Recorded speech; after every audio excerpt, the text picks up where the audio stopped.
So if you're forcing yourself onto someone, see me, it's time to see yourself. If you're forcing yourself onto someone saying, appreciate me, time to appreciate yourself. If you're forcing yourself onto someone saying, look, I'm so sexy, you got to get down with yourself. Everything we are seeking, when we begin to give it to ourselves.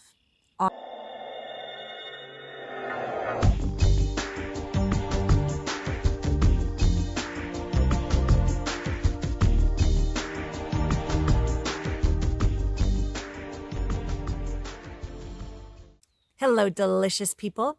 It's just starting to spit a little bit. I got up early. I've got my witch's brew. I'm looking at the horses, and the weather report says it's going to pour for the next couple days. So I wanted to get out here early this morning and get these videos done for you before I get drenched. Although sometimes it's fun just to go out and jump in the puddles and get drenched, isn't it? I'd like to talk to you about forcing connections. I love your questions.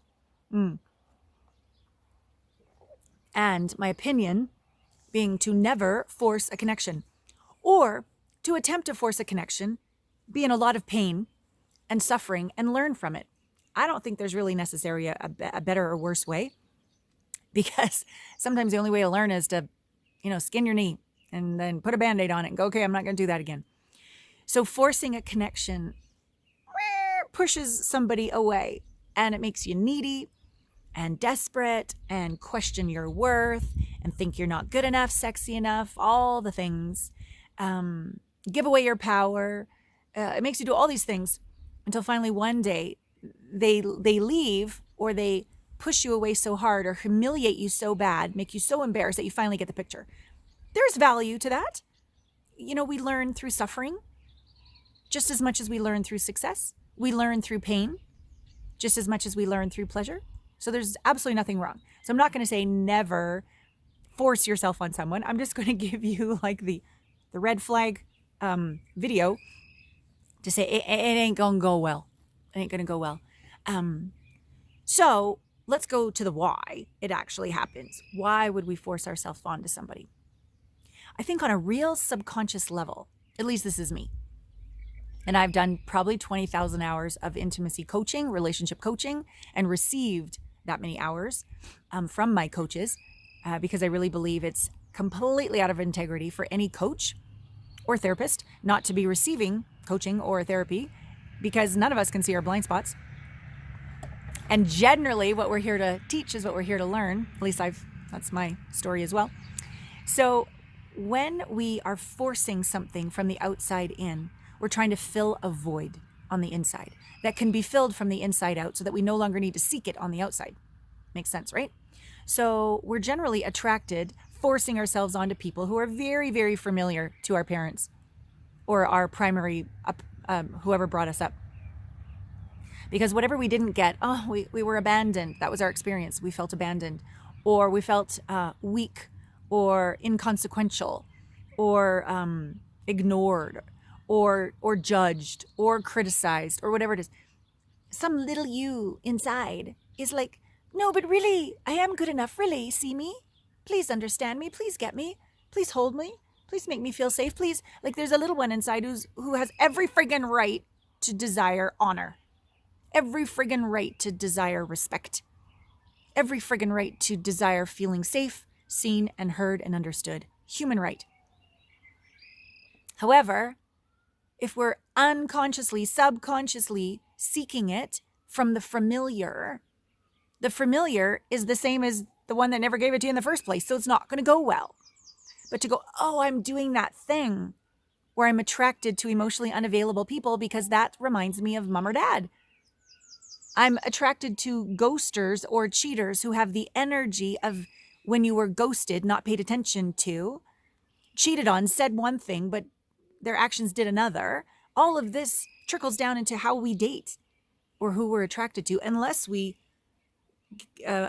get a hold of what's going on, observe what's going on, take ownership of what's going on, heal with kindness and bravery what's going on, process and integrate with courage what's going on inside of us. And here's the bottom line: give ourselves that which we're seeking.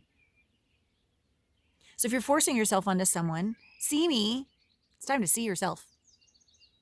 If you're forcing yourself onto someone saying, appreciate me, time to appreciate yourself. If you're forcing yourself onto someone saying, look, I'm so sexy, you got to get down with yourself. Everything we are seeking, when we begin to give it to ourselves, honor ourselves, pay attention to ourselves, listen to ourselves, forgive. This is a big one. Forgive ourselves. Be kind, allowing, and forgiving of ourselves. Everything gets whole on the inside, confident on the inside for no reason, certain, clear on the inside, even if people disagree with us. Confident, like I know what I know, not confident because see external results, not that kind of confidence. Confidence from the inside, like I do not need you to agree with me. I do not need your approval. I do not need anything. I know what I know. And it's this sense of inner sacred badassness. And you can look yourself in the eye and be proud of yourself. You can look yourself in the eye and forgive yourself. You can literally feel both sides of yourself on the inside.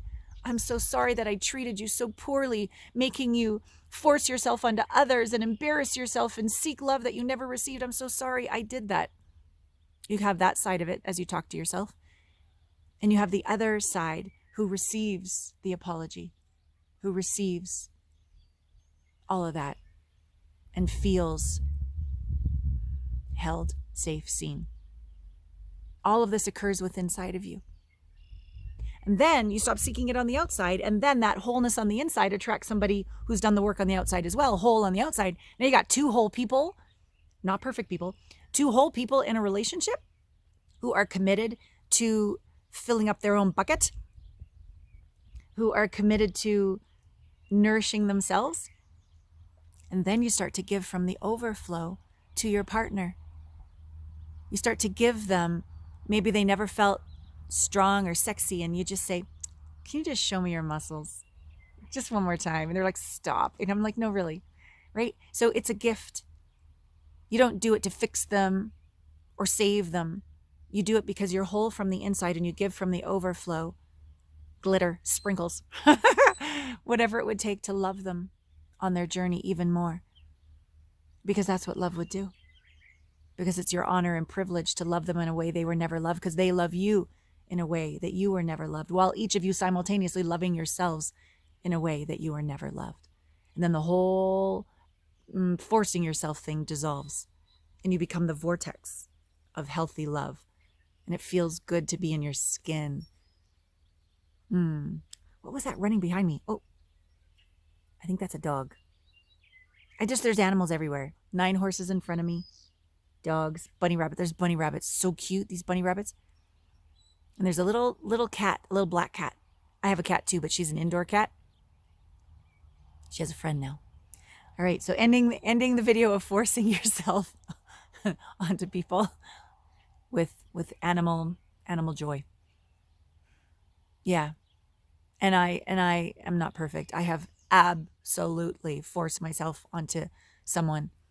Why aren't I good enough? Why don't they love me? Why don't they see how much I care about them? Why don't they receive my love? Why don't they receive my care? Why do they keep pushing me away? I've totally been there. So I'm no better than you whatsoever, okay? I'm willing to do the work. I'm willing to integrate and heal. And I'm willing to take others on the path. And that is a great, great privilege, to sit in the fire with you and help you forgive yourself and come home to yourself. Sort of like that, what's that story, how somebody was throwing all these starfish back into the ocean? There's thousands of them. And someone said, like, why are you doing that? You're never gonna get to all of them. Shh. Save that one. Help that one. That to me is why I get up every day. Of course, I would like to end all world suffering, but I'm only me, and I show up every day to serve those that I have the privilege and honor of supporting. So if I resonate with you, the work I do is epic. The community I've had the privilege of cultivating is breathtaking, safe, funny as fuck, amazing humans. So we welcome you. We welcome you. AlanaPratt.com/connect is how you begin your epic intimacy breakthrough experience journey with us. We welcome you. All my love.